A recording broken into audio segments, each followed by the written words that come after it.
चैती बयरिया मचौले बटवाही लस लस देह करे आवेला जम्हाई चैती बयरिया मचौले बटवाही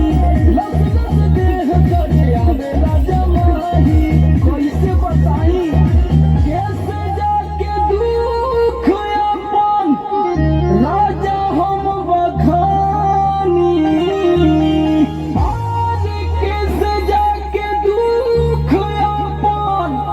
राजा हो बखानी पियाऊ हो जैसे जुए महुआ राजा जुए मोरने वाली जैसे जुए महुआ राजा जुए मोरने वाली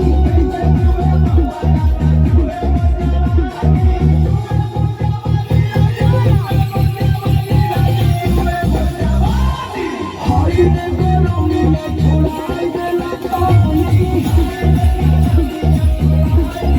जैसे जुए महुआ राजा जुए मोरने वाली लागता कि सब लुटा जाइए राजा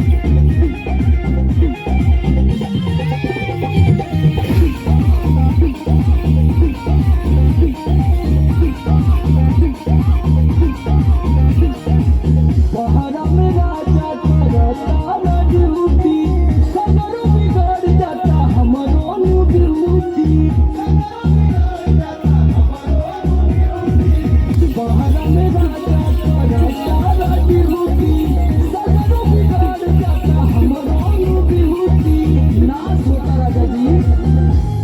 और सुनील समार का बताई परेशानी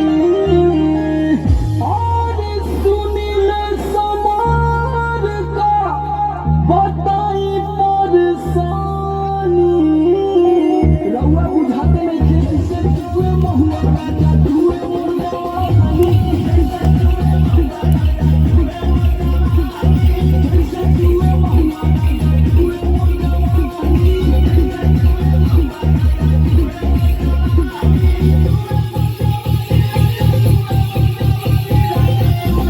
हाय रे गोरों में छोड़ाई देला पानी